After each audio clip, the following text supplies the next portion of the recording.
ఆంధ్ర కాశ్మీరంగా పేరు పొందిన మన్యం ప్రాంతం ఇప్పుడు మధుర ఫలాల సాగుకు కేంద్రంగా మారింది.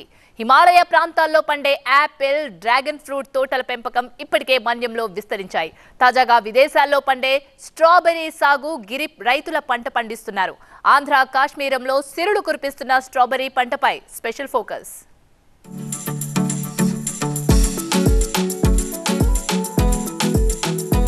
వెస్ట్రన్ కంట్రీస్ లో పురుడు పోసుకున్న లవ్ ఫ్రూట్ స్ట్రాబెర్రీ ఇప్పుడు మన దగ్గరే పండుతోంది. ఆంధ్ర కాశ్మీర్ గా ప్రసిద్ధి చెందిన మన్యంలోని లంబసింగి, రాజుపాకలు ప్రాంతంలో గిరి రైతులు ఈ పంటను విజయవంతంగా సాగు చేస్తున్నారు. ఈ సీజన్లో స్ట్రాబెర్రీ సాగు విస్తీర్ణం కూడా పెరిగింది.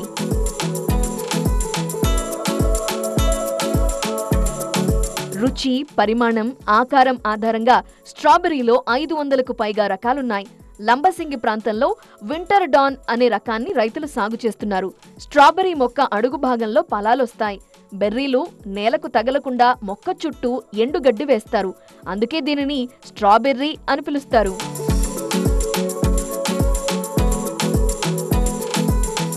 గులాబీ జాతికి చెందిన స్ట్రాబెర్రీని మన దేశంలో ఈశాన్య రాష్ట్రాల్లో అధికంగా సాగు చేస్తున్నారు. వీటిని అన్ని కాలాల్లో పండిస్తున్నప్పటికీ శీతల వాతావరణంతో కూడిన వేసవికాలం సరైన సీజన్.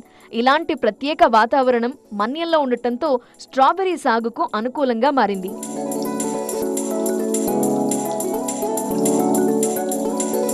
స్ట్రాబెర్రీ సాగుకు ఉమ్మడి విశాఖపట్నం జిల్లా ఏజెన్సీ ప్రాంతం లంబసింగి అనుకూలంగా ఉంటుందని 1995లో గుర్తించారు హార్టికల్చర్ రీసెర్చ్ సెంటర్ సైంటిస్టులు.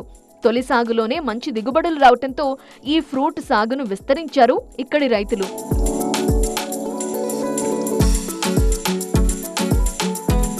లంబసింగిలో గత 4 ఏళ్లుగా స్ట్రాబెర్రీ సాగు విస్తీర్ణం పెరుగుతోంది. కొంతమంది మైదాన ప్రాంత రైతులు లంబసింగి పరిసర ప్రాంతాల్లో భూములు లీజుకు తీసుకుని 2018 నుండి స్ట్రాబెర్రీ సాగు చేస్తున్నారు.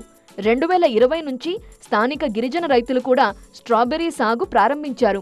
ప్రస్తుతం లంబసింగి, రాజుపాకలు, గొందిపాకలు, సిరిపురం, లబ్బంగి, చీకటి మామిడి, చిట్రాళ్లగొప్పు గ్రామాల్లో 50 ఎకరాల్లో స్ట్రాబెర్రీ సాగు చేస్తున్నారు. నా పేరు భాస్కర్ రాజు. ఈ రాజుపాకల చింతపల్లి మండలం నుంచి ఈ స్ట్రాబెర్రీ తోట చేస్తున్నాను. స్ట్రాబెర్రీ తోట ఉంది. నేను గత 8 సంవత్సరాలుగా స్ట్రాబెర్రీ పండిస్తున్నాను. ఈ సంవత్సరం చలి బాగా తక్కువ ఉండటం వలన, మన తుఫాన్ యాక్ట్ వలన స్ట్రాబెర్రీ దిగుబడి బాగా తగ్గింది. అయితే ప్రతి సంవత్సరం మంచి లాభాలు వచ్చి మంచి దిగుబడి వచ్చేది. ఈ సంవత్సరం చలి బాగా తక్కువ ఉంది. దానివలన దిగుబడి బాగా ఎఫెక్ట్ పడుతుంది. ఇది మహాబలేశ్వరం నుంచి, పూణే నుంచి టిష్యూ కల్చర్ మొక్క తెస్తామండి. ఒక మొక్క ఇక్కడికి వచ్చినప్పుడు 10 నుంచి 11 రూపాయలు పడుతుంది. కొంచెం పెట్టుబడి బాగా ఎక్కువ. ప్లస్ మనం ఏంటంటే బయో వాడటం వల్ల మనకి దిగుబడి తక్కువ వస్తుంది, పెట్టుబడి ఎక్కువ అవుతుంది. ఈ సంవత్సరం అయితే బాగా తక్కువ ఉంది దిగుబడి అయితే. మన్యం ప్రాంతం ప్రకృతి అందాలకు నెలవు. పర్యాటకుల తాకిడి ఎక్కువే. లంబసింగి పరిసర ప్రాంతాల్లో పండుతున్న స్ట్రాబెర్రీలను పర్యాటకులే అధికంగా కొంటున్నారు. రైతులు పండించిన స్ట్రాబెర్రీల్లో 80% స్థానికంగానే అమ్ముడవుతుండగా మిగిలిన 20% మైదాన ప్రాంతానికి తరలిస్తున్నారు.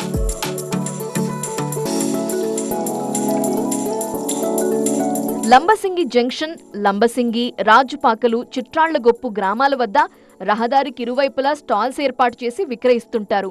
200 గ్రాముల చొప్పున పండ్లను ప్యాకింగ్ చేసి ఒక్కో ప్యాకెట్ను 100 రూపాయల చొప్పున అమ్ముతున్నారు.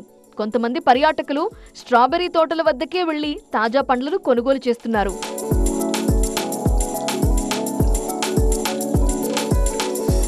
మన్యం ప్రాంతం స్ట్రాబెర్రీ సాగుకు అనుకూలంగా ఉంటుంది అంటున్నారు ఉద్యాన పరిశోధన కేంద్రం శాస్త్రవేత్తలు. నేల ద్వారా సంక్రమించే తెగుళ్లపై జాగ్రత్తలు పాటిస్తే మరింత నాణ్యమైన దిగుబడి వస్తుందంటున్నారు. మన ఏజెన్సీలోని అల్లూరు జిల్లాలోని చూసుకున్నట్లయితే మనకి రాజపాకలు పరిసర ప్రాంతాల్లో స్ట్రాబెర్రీ అన్నది ఎక్కువగా పండించడం జరుగుతుంది. అయితే మనకి స్ట్రాబెర్రీకి సంబంధించి మొక్కలు అయితే మాత్రం మనకి పూణే నుంచి తీసుకొచ్చి ఇక్కడ రైతులు వేయడం జరుగుతుంది. ప్రతి సంవత్సరం శీతాకాలంలో మనకి పంట అనేది చేతికి అందవస్తూ ఉంది. అలాగే మార్కెటింగ్ కూడా చేసుకుంటున్నారు రైతులు. అయితే ఈ సంవత్సరం మనం చూసుకున్నట్లయితే మనకి చలి అన్నది తక్కువగా ఉండి ఈ వర్షపాతం అన్నది చలికాలంలో కూడా నమోదవడం వల్ల మనకి పంట అనేది పూత స్టేజ్లో ఉండడం వల్ల మనకి దిగుబడి అన్నది తగ్గుతూ ఉంది. సో రైతులకి అనుకున్నంత దిగుబడి రాకపోవడం వల్ల వాళ్ళు కొంతమేరకు నష్టపోతూ ఉన్నారు. ఈ మొక్కలు వచ్చేసి మనం ఈ వర్షం పడే టైంలోని కొంచెం జాగ్రత్తలు తీసుకున్నట్లయితే మనము అదేంటి పంట అన్నది మనకు కొంచెం ఆశాజనకంగా అలాగే రైతులకు లాభసాటిగా ఉంటుంది. మన్యంలో స్ట్రాబెర్రీ దిగుబడి ఈ ఏడాది తగ్గినప్పటికీ వచ్చిన పంటకు పర్యాటకుల నుండి అధిక డిమాండ్ వస్తోంది. ఈ పరిస్థితి గిరి రైతులకు దళారుల బెడద లేకుండా చేసింది. శ్రమకు తగ్గ ఫలితం అందుకుంటున్నారు రైతులు. వచ్చే ఏడాది మన్యంలో స్ట్రాబెర్రీ సాగు విస్తీర్ణం మరింత పెరిగే అవకాశాలున్నాయి.